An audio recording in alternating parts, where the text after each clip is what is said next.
start my story from the beginning because I sort of feel like that's where you can get a real understanding of who I am and where I've come from. I was 2 years old when I was silly enough to put my left hand into a sausage machine. Yeah, most of the parents at this point wince because they just think, how on earth? Just to explain why I was near a sausage machine, I live on a farm. It's one of those really naughty 2-year-olds that when your parents say, don't go near that, it'll hurt you.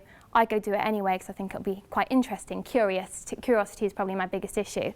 And that was about over 20 years ago now, so I was 2 years old. And my parents believed that moment meant that was the end for me. They thought, she's only got one hand now. What's she going to achieve? I qualified for Beijing in 2008, and I actually went there as a bit of an underdog. I wasn't expecting to go there and win. Beijing was all about the experience for London because we knew we were going to have London 2012. That was the big goal for most athletes in Britain. I remember my first race in Beijing very well because it went perfectly.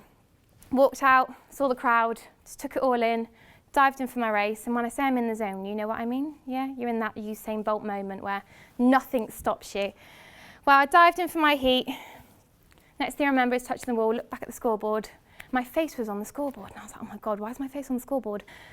Turns out I'd won my heat, I'd done a 4-second personal best, and I'd qualified into the Paralympic final in second. People were cheering my name. Then there's this very quiet period when you walk from the race pool to the cool-down pool.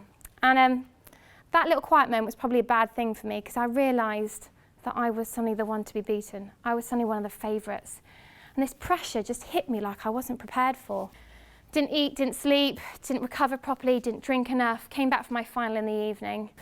And sadly, I missed out on qualifying for London 2012 by half a second, which actually, in racing terms, is quite a long time. But when you click your fingers, that's half a second, and that's how much I missed out by. And right there and then, I hated sport. I thought, for 10 years of my life, I have given to sport, and what's it given me?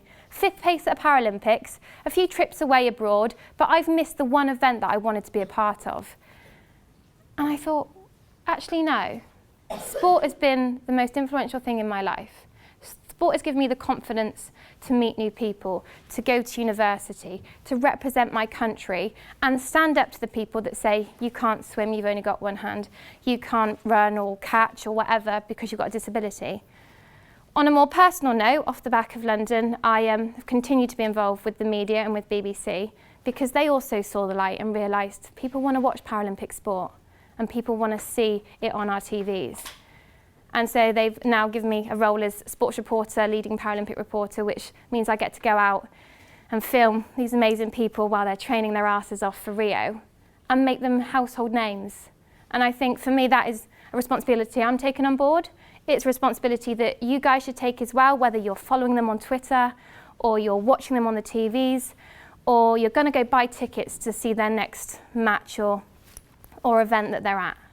That's your responsibility. And sort of off the back of today, I hope you feel inspired. You feel like everybody can play a role, whether you've got a disability or not. Everyone has a role. And I'm doing mine, these guys are doing theirs by competing, and you can do yours by spectating, appreciating, and getting involved in different ways.